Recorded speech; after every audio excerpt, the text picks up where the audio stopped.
Oh, I wish I had their energy, don't you? Oh my goodness. Of course, you know, the way they get that energy is they sleep a lot too. And they're young, of course. And they eat super healthy, super well. Oh, they're a great example for our lives. Come on, guys, let's go.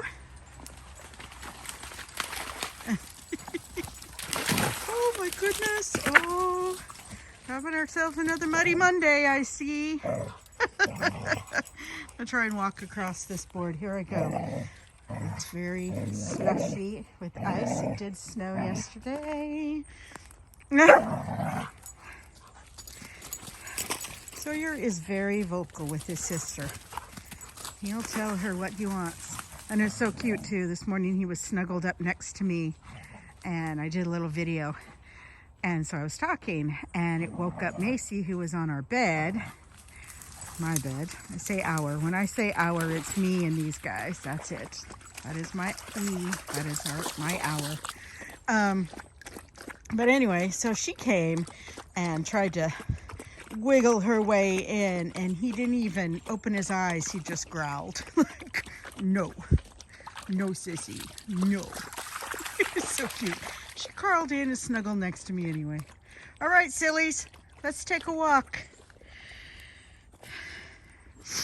So we're just Monday, the Monday before Christmas, which is on a Sunday this year. So I guess we got 5 days. And then we'll be heading into the end of the year. And as someone who's in the middle of going through just a major change after living, I don't know. I mean, I've had a lot of change happen over the last 5.5 years, for sure. You know, I met a guy, he moved in. We were great for the first couple years. And then we worked to sell my house and bought an RV and ended up out here for the last 3 years. And that was just a lot of change. Every time I felt like I was getting comfortable, hi, something would change. Where's Sissy? Where's Sissy? Say, Sissy. Where's Sissy? Let's go find her. Then something would change. And, you know, the most recent being, I mean, I've been kind of, oh, there she is. Complaining, murmuring, if you will. Biblical term, you know.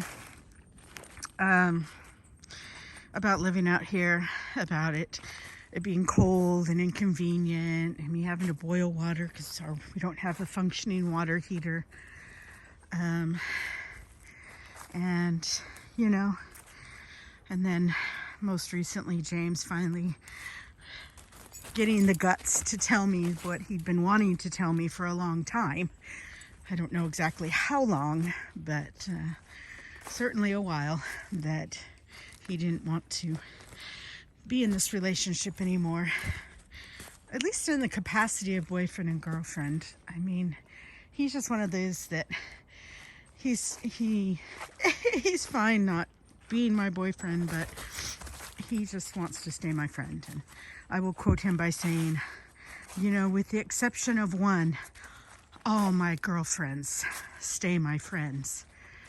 And I remember him telling me that very early on. And I just, you know, I have a lot of experience with a bunch of guys and boyfriend, girlfriend, like he does.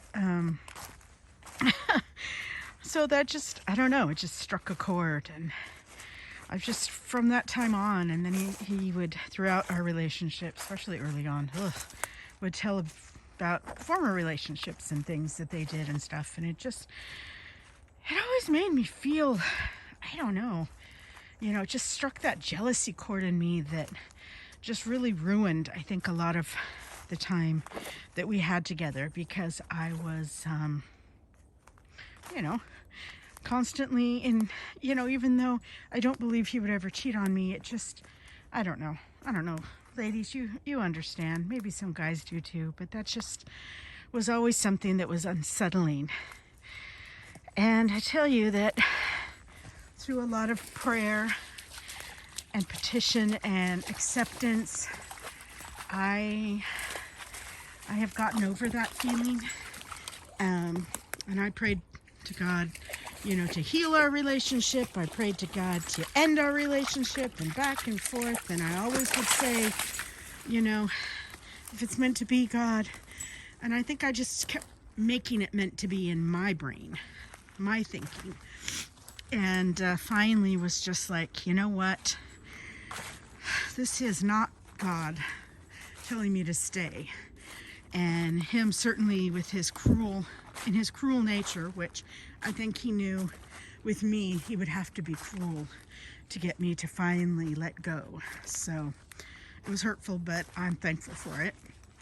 So then I just started praying, Lord, just, take the desire for this man out of my heart.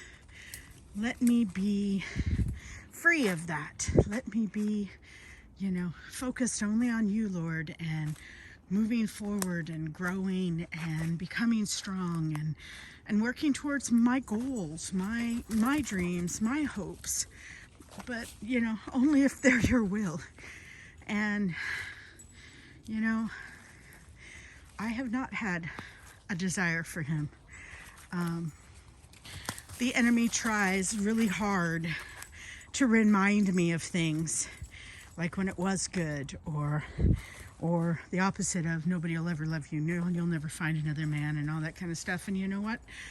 I may never find another man, and that is just fine, because God is in control of my life, and I want only to do his will.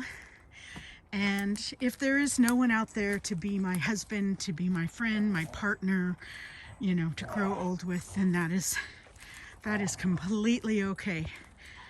God has a great plan for my life.